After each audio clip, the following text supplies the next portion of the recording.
Hi guys, thanks for joining me on Ollie Talks Airsoft. In front of me I've got a Marui Type89 gas blowback rifle, and I'm currently in the process of doing my cable management for the Scout that I'm attaching onto the front of it. So far I've found two ways in which you can do your cable management on this gun. The first one involves getting your surefire tail switch or similar and basically poking it through these holes. These ones at the bottom, when you get to these thicker knuckles at the bottom, it just won't go through. So unless you're willing to damage this handguard, you're going to have to stick to one of these top row of holes. Okay, so what we're going to do is we're going to go through. This is where the torch is going to be sat. The rear of the torch is going to be about here, so we're going to go through that hole. There we go, tight fit, but it's through.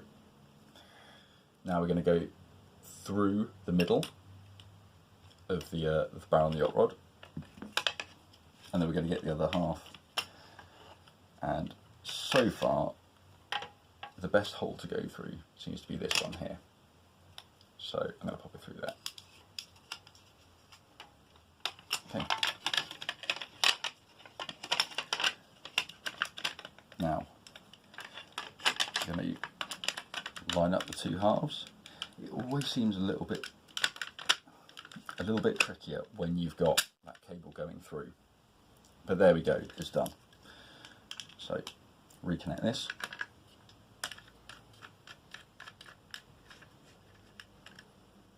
And now I've got cable at the side. So I've not velcroed this on yet. So this is purely just to show you guys how I'm doing it. When I eventually decide where it's going to sit, then I'll obviously attach it on there.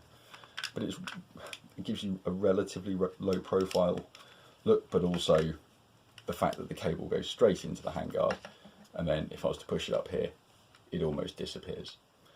So that's a really good advantage of doing it that way. There is another way that I figured to do it as well, which I may just show you.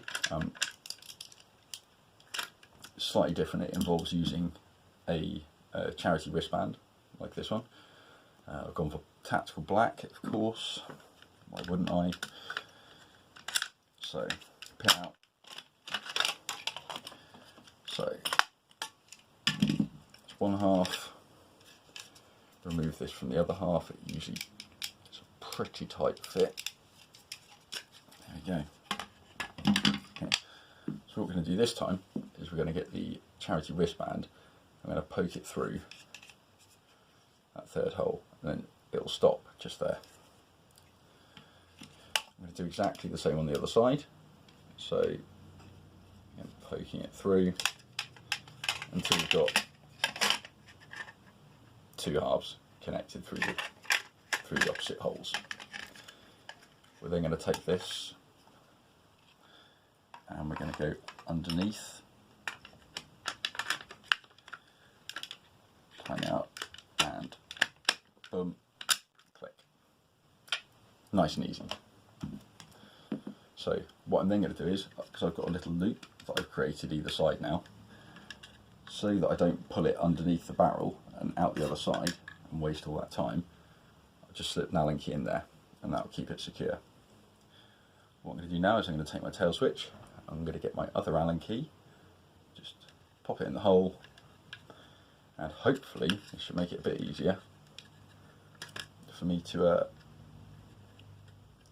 poke this through.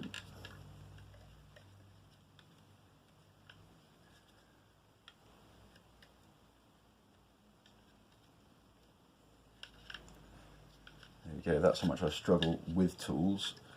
You can imagine how much I struggle without. So, I'm now going to repeat the process, but just in the other direction, so this time going forward. Oh, you're making it look easy now.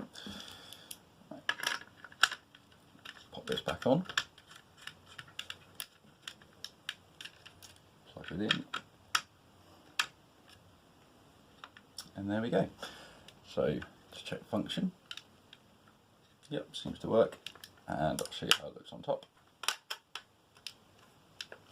And there we go. Really quite neat and tidy. So you do have your cable obviously exposed at the top, but it actually seems to be held down, and it's and even without your Velcro holding this on, it still seems to be in roughly the right place for me. So I might just leave it like this for a little while, and I'll decide what to do as a finale at a later date.